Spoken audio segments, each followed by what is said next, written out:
Alright guys, तो आज की इस वीडियो के अंदर हम कोई बिल्कुल ही डिफरेंट चीज़ करने वाले हैं, जिसके अंदर हम अपनी कम्युनिकेशन स्किल्स को बेटर करने के लिए एंड टू बी स्पेसिफिक हम ये चीज़ इंप्रूव करने वाले हैं कि जब भी हमसे कोई रैंडमली बात करता है या फिर हम किसी से भी रैंडमली बात करते हैं तो हमारे दिमाग में कभी बातें नहीं आती कि यार हम क्या बात करें। तो उस मसल को जो यूथ होता है आपके ब्रेन के अंदर, उस मसल को ढंग से इस्तेमाल करने के लिए मैं एक एक्सरसाइज करने वाला हूँ, जिसके अंदर मैं चैट जीपीटी को बोलूँगा कि चैट जीपीटी मुझे कोई से भी एक रैंडम वर्ड दो एंड मुझे उसके ऊपर 1 से 2 मिनट तक बातें करनी होंगी। ठीक है। सो देखो, मैं अपना दूसरे फ़ोन के अंदर यहाँ पे चैट जीपीटी खोल के बैठ गया हूँ। ठीक है। एंड यहाँ पे मैंने, अगर आपको दिख रहा हो तो ये देख लो, मैंने ऐसे पूछ लिया एंड इसने मुझे फर्स्ट वर्ड दिया है मिरर। तो मुझे मिरर के ऊपर बात करनी है। सो बेसिकली मिरर जो होता है वो एक रिफ्लेक्शन होता है, जिससे आप देख सकते हो कि आप कैसे लग रहे हो। एंड बेसिकली मैं टॉप 10 यूज़ बताता हूँ मिरर के। तो सबसे पहला तो यूज़ है कि आप अपने आप को देख के पता कर सकते हो कि आप कैसे दिख रहे हो। सेकंड चीज़ है कि इससे आप लाइट को रिफ्लेक्ट कर सकते हो। एंड थर्ड चीज़ है कि आईना आईना आईना आईना- आईना- आईना- आईना- देखो, ऐसा अगर आप ऐसे पावर यूज़ करोगे ना अपनी ब्रेन की, तो वो मसल डेवलप होंगे। ठीक है। सो मिरर का 2 यूज़ में 10 यूज़ नहीं बताऊंगा, जितने आ रहे उतने बता दूंगा। ठीक है। सो पहला हो गया कि आप खुद को देख के खुद को तैयार कर सकते हो। सेकंड चीज़ है कि आप इसको डेकोरेशन के लिए भी इस्तेमाल कर सकते हो। ठीक है। लाइक कई जगह डेकोरेशन का इस्तेमाल होता भी है इसका। एंड फोर्थ थिंग इज़ आप mirror mirror mirror mirror mirror दिमाग में कुछ ही नहीं आ रहा मेरे। ओ मिरर मिरर से क्या कर सकते हैं हम? मिरर से क्या कर सकते हैं? लाइक मिरर से क्या कर सकते हैं? ठीक है, तो खुद को देखना हो गया एंड खुद को देख के खुद को बेहतर तैयार कर सकते हैं, अपने बालों को बना सकते हैं। एंड हाँ, मिरर जो होता है वो बसेस के अंदर काफ़ी काम आता है, गाड़ियों के अंदर काफ़ी काम आता है, ताकि हम पीछे देख सकें कि पीछे कौन आ रहा है। हमें बार बार ऐसे मुड़ के ना देखना पड़े, हम कांच के अंदर देख सकते हैं कि मिरर के अंदर देख सकते हैं कि क्या चल रहा है पीछे। ठीक है, तो उससे सेफ्टी भी मिलती है। तो फिफ्थ पॉइंट हो गया। फिफ्थ पॉइंट, हाँ, फिफ्थ पॉइंट हो गया अभी आई थिंक। एंड सिक्स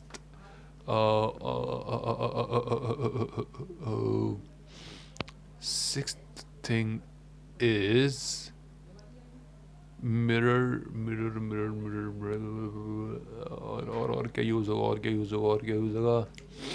जल्दी सोच, जल्दी सोच।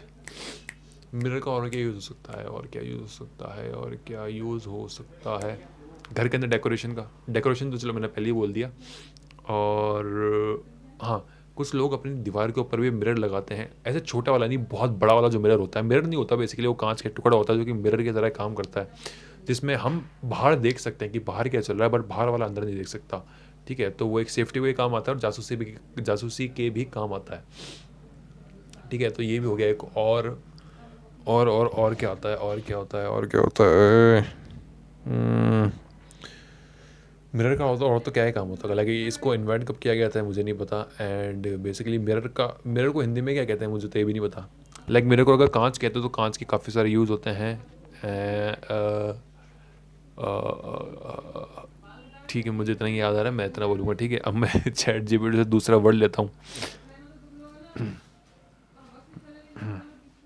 ओके, देखो, यहाँ पे मैं सर्च करने वाला हूँ, chat GPT give me next word.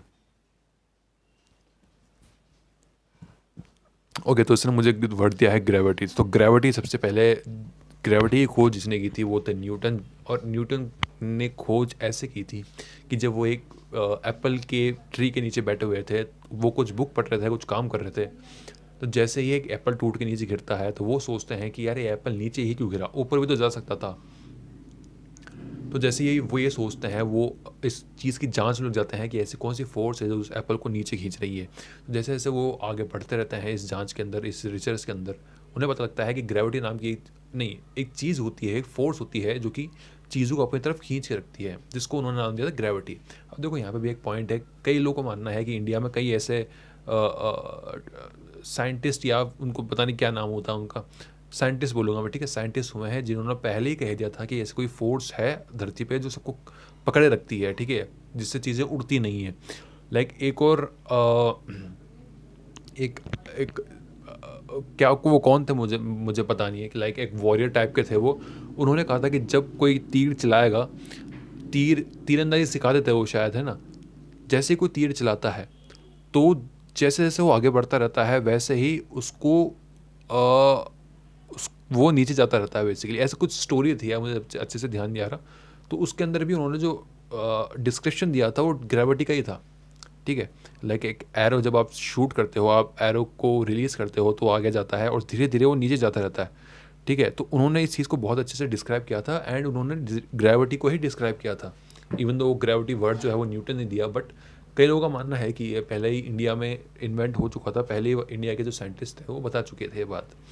सो ये बात हो गई और अब नेक्स्ट वर्ड की तरफ बढ़ते हैं। आई गेस हमने काफ़ी बात कर ली है इस पर। ChatGPT give me next word.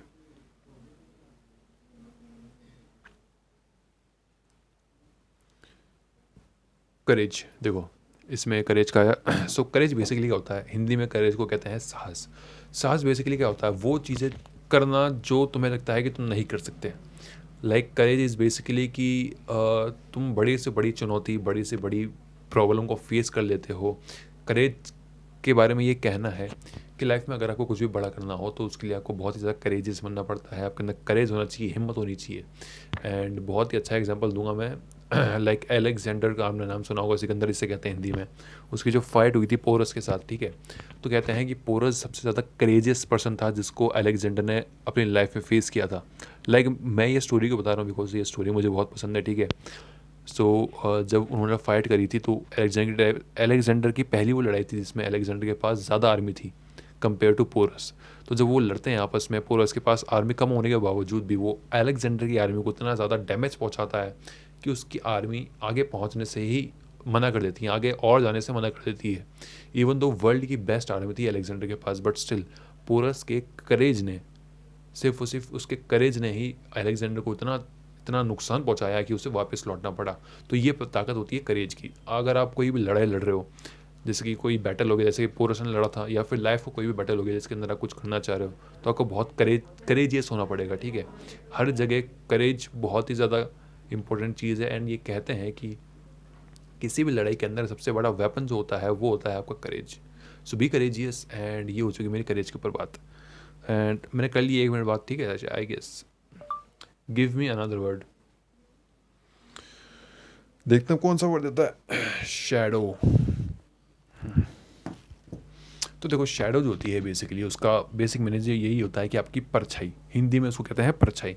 तो जब भी कोई इंसान के ऊपर लाइट पड़ती है तो उसके अपोजिट साइड में शैडो बन जाती है, यानी कि उसकी इंसान की परछाई बन जाती है, या फिर किसी भी चीज़ की एक परछाई बन जाती है, ठीक है। एंड परछाई हमेशा काली होती है। एंड परछाई के बारे में ये भी कहते हैं कि परछाई वो होती है जो कभी साथ नहीं छोड़ती, ठीक है। परछाई हमेशा साथ रहती है। बट फिर कुछ और लोग जो इंटेलेक्चुअल थे, काफ़ी समझदार थे, उन्होंने ये बात कही कि परछाई वो होती है जो जब ज़िंदगी में रोशनी हो तो साथ में रहती है, अंधेरा आते ही साथ छोड़ देती है, ठीक है। तो परछाई को देखने का नज़रिया तो था लोगों का बिल्कुल बदल गया जब उस इंसान ने ये बात कही कि परछाई जो है अंधेरे में साथ छोड़ देती है। एंड परछाई बनती क्यों है, उसका एक साइंटिफिक रीज़न है। लेट्स से सन अगर यहाँ पे है और आप उसके सामने खड़े हो, तो सन की रेज जो उस धरती पे पड़नी चाहिए थी, आप बीच में आके उसको ब्लॉक कर देते हो। एंड उसके बाद जो जहाँ पे सनलाइट नहीं पड़ रही वो आपकी परछाई है बेसिकली, ठीक है। जहाँ पे आप लाइट को आने से रोक देते हो वहाँ पे आपकी परछाई बन जाती है। लाइक मैं यहाँ पर हूँ, मैं अभी लाइट ऊपर से आ रही है, ठीक है, मैं आपको दिखा नहीं सकता नीचे, पर मैं अगर यहाँ हाथ रख दूँ तो मेरी परछाई यहाँ पे बन जाएगी बिकॉज मैं लाइट को रोक रहा हूँ, ठीक है। सो लाइट को रोक, जिस शेप से आप लाइट को रोक रहे हो, जैसे कि मेरा हाथ का शेप ही है, मैं इससे रोक रहा हूँ लाइट को, तो उस शेप की मेरी परछाई बन जाएगी, ठीक है। ये होता है परछाई। सो इसके ऊपर भी बात होगी। अब एक और वर्ड लेते हैं, 2 वर्ड और लेंगे फिर वीडियो को ख़त्म करेंगे। Chat GPT give me another word.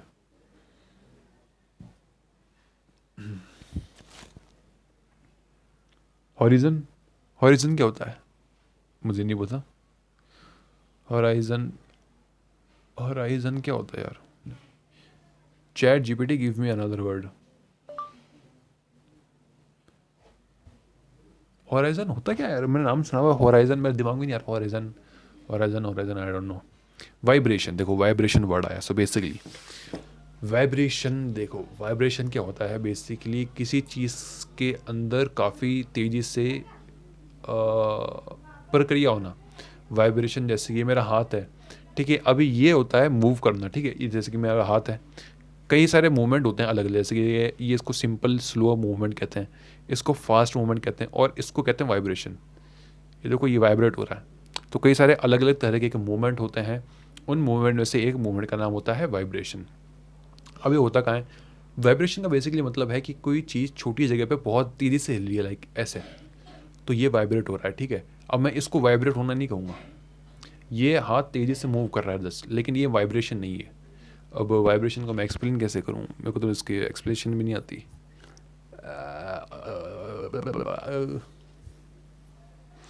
So basically vibration देखो किन किन चीज़ों में आती है। देखो तुमने वो चीज़ देखी होगी कि जब भी किसी का घर बन रहा हो या फिर कोई कंस्ट्रक्शन का काम चल रहा हो, तो धुस धुस धुस ऐसे कैसे करने वाली एक मशीन आती है। वो मशीन जो होती है वो पत्थर तोड़ने के भी काम आती है, ठीक है। वो पत्थर तोड़ने वाली जो मशीन है उससे भी बहुत ज़्यादा वाइब्रेशन क्रिएट होती है। अर्थक्वेक जब होता है तब भी वाइब्रेशन होती है। एंड वाइब्रेशन जब भी कोई बड़ा धमाका होता है तो उससे वाइब्रेशन फैलती है। एंड और भी कई सारी चीज़ों से वाइब्रेशन फैलती है। And vibration vibration vibration vibration हाँ, वाइब्रेशन, लेट से अगर आप दो लोहे के टुकड़े हैं आपके पास, आप दोनों को ऐसे मारते हो तो उससे बहुत ज़्यादा वाइब्रेशन निकलती है। एंड दूजना बेसिकली, हाँ हिंदी वर्ड अगर सही बताऊँ तो वाइब्रेशन का होता है दूजना। जब कोई चीज़ दूज रही होती है ना, जैसे कि ठंड में हम दूसते हैं ऐसे, तो वो वाइब्रेट हो रहा हो। जैसे कि आपका फ़ोन होता है, अगर उसको साइलेंट पे कर दो तो वो वाइब्रेट होने लग जाता है। वाइब्रेट होना मतलब दूज रहा है वो ऐसे, ठीक है। तो ये वाइब्रेशन के ऊपर बात होगी। और last word, another word, another word आ गया, केओस। केओस ही है नहीं, आई गेस। हाँ, सो बेसिकली केओस का मतलब होता है भाग दौड़। जैसे कि लेट्स से मैं किसी स्ट्रीट पे गया जहाँ पे बहुत ज़्यादा लोग हैं जो भागा दौड़ी कर रहे हैं, ठीक है, हर जगह, तो बहुत ज़्यादा केओस है वहाँ पे, भागा दौड़ी है, ठीक है, हड़बड़ी है बहुत ज़्यादा। तो अभी केओस का मतलब बहुत से एग्जांपल आए हैं हमारे इंडिया में। लाइक विराट कोहली जब आरसीबी जीती थी मैच, ट्रॉफी जीती थी आईपीएल की, तो इतना केओस मचा था कि बाहर जब ऑडियंस खड़ी हुई थी, अंदर आईपीएल की जो टीम थी आरसीबी वो खड़ी हुई थी, बाहर काफ़ी सारे लोग आए हुए थे उनको देखने के लिए, तो इतना ज़्यादा केओस, इतनी ज़्यादा हड़बड़ी मच गई कि कई सारे लोग मारे गए उसके अंदर। कुंभ मेले के अंदर भी यही हुआ। कुंभ मेले के अंदर कुछ लोग सो रहे थे एंड काफ़ी सारी भीड़ जा रही थी, बट वहाँ पे इतना केओस मचा एकदम से, इतनी ज़्यादा हड़बड़ी मची कि वो लोग सोते हुए लोगों को कुचल के आगे निकल गए। तो केओस का मतलब यही होता है। एंड अभी एक और एग्जांपल दूँ तो विजय थालापति जो है साउथ के, जो बहुत बड़े एक्टर माने जाते हैं, उनकी भी एक रैली निकली थी, उसके अंदर भी इतना ज़्यादा केओस हुआ, मैनेजमेंट अच्छे से नहीं हो पाया, इसलिए केओस मच गया, यानी कि हड़बड़ी हो गई बहुत ज़्यादा। एंड उसके अंदर भी कुछ लोग मर गए। अभी अल्लू अर्जुन की बात करता हूँ तो पुष्पा 2 के टाइम पे भी, वहाँ पे भी जब भीड़ आई थी उनको देखने के लिए, वहाँ पे बहुत ज़्यादा केओस मचा, हड़बड़ी मची। एंड उसकी वजह से भी एक माँ ने शायद अपनी जान गंवा दी थी, एंड उनको पुलिस ने अरेस्ट भी कर लिया था। सो केओस का मतलब यही होता है कि हड़बड़ी हो जाना, किसी जगह बहुत ज़्यादा भगदड़ मच जाना, वो केओस कहलाता है बेसिकली, ठीक है। ओके, सो ये हो गया हमारे 7 वर्ड्स का मैंने आज चैलेंज लिया है। ये चैलेंज मैं रोज़ लूँगा एंड इससे देखता हूँ कि मेरी मेंटल पावर कितनी बढ़ती है। एंड इससे मुझे बेनिफिट्स क्या क्या मिलते हैं। अगर मुझे बेनिफिट्स मिलेंगे तो मैं इस पर एक अलग से वीडियो बनाऊंगा कि इसको कैसे करना है और अच्छे से। सो उसके लिए वीडियो में आगे बने आई मीन चैनल में आगे बने रहना। उसके लिए वीडियो को लाइक करो, चैनल को सब्सक्राइब कर लो, अपन मिलते हैं किसी और वीडियो में।